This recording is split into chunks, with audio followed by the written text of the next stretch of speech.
Thank you for joining us. Now, tensions are rising in the Yilo Krobo traditional area of the eastern region. This is after the discovery that the body of a deceased chief had been exhumed from the royal mausoleum.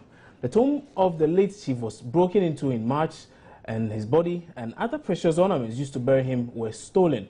2 royal gates were accusing the current chief of involvement. The new chief, Nenenwe Anoba, ascended the throne in February and has received little support from the natives of the traditional area, who have constantly demanded the chief steps down. Some residents of the area are protesting against the chief, and King George, a sub-chief, says if the necessary steps are not taken, the situation will degenerate.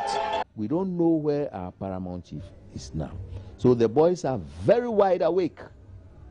The whole Yilo Krobo is sitting on a time bomb. Whoever is hearing me must know we will not sit down for somebody we don't know his paternal home to come and vandalize our palace, install himself as a colonel. From where? We have only 2 gates. We will fight it to the last atom of our blood. King George added, the new chief has no lineage and has no right to ascend the throne, and suspect him of being the mastermind of the exhumation. All that they are doing is an abomination to the customary rights of Yilo Krobo. Now, after the police have installed him and left, he now went in, brought in grave looters. So when he brought them in, all that we heard was he was not sleeping in the house. Why? The ghost of the late Kono had been haunting him in the house. So in order for the ghost to stop haunting him, some marabouts were brought in, whether they were from Mali or wherever it is, and then they started planting charms in the palace and around the palace. Only for us to hear later that the tomb of the late Kono has been vandalized. Fort Kokodaute, elder sister of the late chief, says the act is sacrilegious and has warned of serious ramification if her brother's body is not returned. Calamity on the community. Very, very. How is that going to happen? And we are going to find out. They should bring him back. And there will be trouble if they don't take care. It's a serious matter, and we have never witnessed such a thing in this Yilo.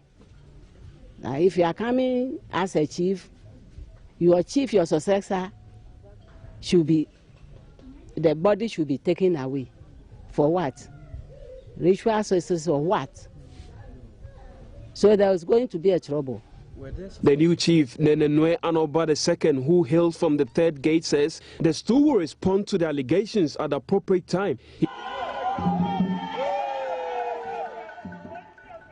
Now the big question, what led to the exhumation of the late chief's body at all? Well, the big question on the minds of many. But while our reporter Latif Idris, who visited the area, has gathered unofficially that it is believed the late chief's ghost was haunting the current chief, giving him sleepless nights. Latif Idris joins me now in the studio for some wonder. So, Latif, what exactly do you gather from the residents in respect to that? Yeah, before we get to the resident, let's take a bit of history about this whole development in Yilo Krobo. The late chief, Nene Daute Ologo, the Sith, passed away in 2009. And so this traditional area has been without a chief, without a paramount chief since 2009.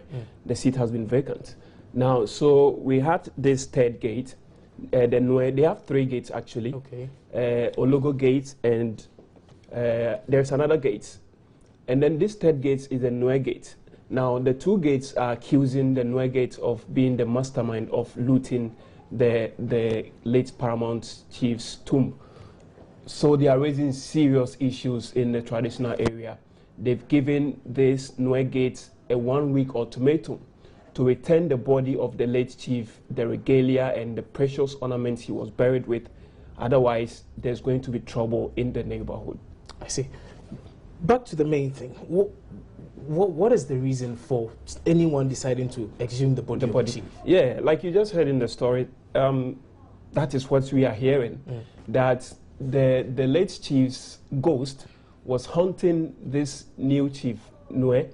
So he had no other option in order to save himself when he was installed, actually, he wasn't sleeping at the palace because the ghost was haunting him. So he tried to get rid of it. So he brought in some people. So he wasn't sleeping in the palace? He wasn't sleeping in the palace. Where was he sleeping then?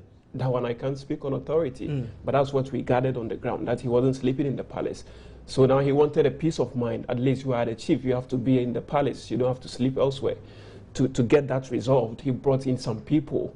And I'm not using my own words. Those are the words of residents in Yilo Krobo traditional area.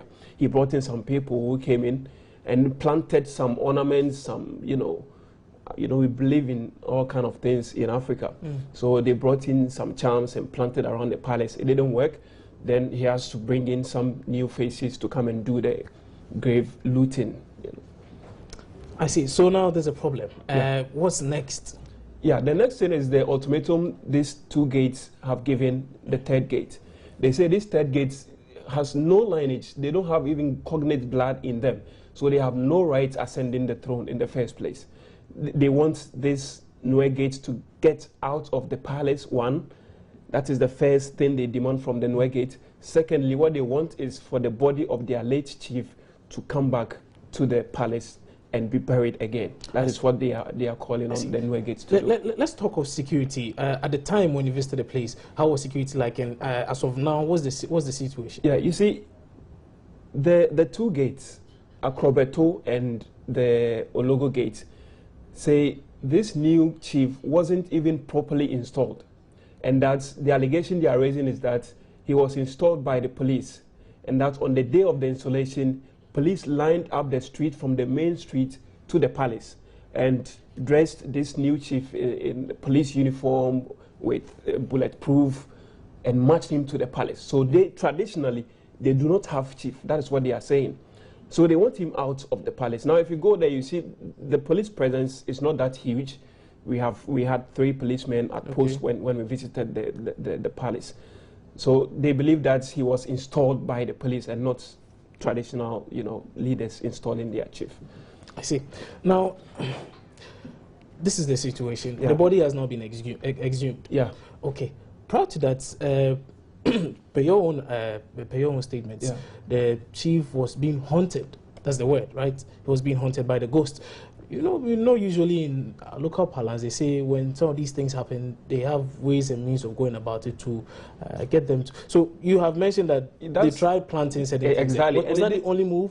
Yeah, that was their first step, to plant charms around the palace. They did that with the hope that, the ghost will stop haunting. It didn't work. Now he thought of the second, option on the table, and that was to bring in people to go and dig the grave and get rid of the late chief's body, and that was exactly what he did. Okay, all right. We'll keep a close eye on this and get to know the very latest on what has become of that particular situation. Now, still on security, let's move on to some other regions now. And the Inspector General of Police, Mohammed Al-Hassan, has assured residents of Wa the police will work assiduously to curb the increasing crime rate in the municipality. Now, speaking before joining a night patrol, the IGP said police were up to the task and will do everything possible to bring criminals to book. Rafiq Salam reports from Wa.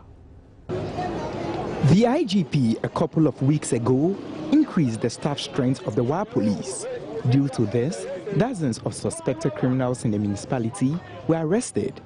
But this has not reduced crime. The IGP visit was to boost the morale of the police to fight crime. He told the police not to shield criminals, but expose them. Policing is done out on the streets. Policing is all about patrols. It's not about officers. So, for me, I thought I was on a normal duty. I believe leadership is always by example. And my presence during the patrol, I believe, only encourage the young ones, the officers, to also do the same and make sure that 70% of our policing time is spent outside the offices, on the streets, in the communities, so that we can deter criminality and also reassure members of the public of our presence that if they are in need, they know where they can get the police immediately. He later joined the night patrol team to move to suspected criminals' hideouts. The IGP and his team also visited some police checkpoints at Kambali, Baguri, and Mangu and inspected some of the gadgets used in their operations. It was revealed that some of the weapons and torchlights used were obsolete and more functioning. Later in an interview, the IGP promised to equip personnel with tools to fight crime. I'm here. I'm happy you are ready. And I believe tonight we will all be on the ground to make sure that as we go along, we will be picking up the lessons. We will be picking up areas that we think we should re-strategize, reposition our, various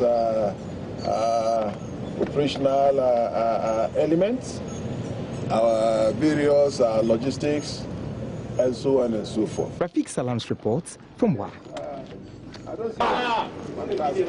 Well, we are told the Regional Security Council is currently in a meeting, and we'll be touching base there with our correspondent on the ground, and we'll be bringing you much more updates subsequently.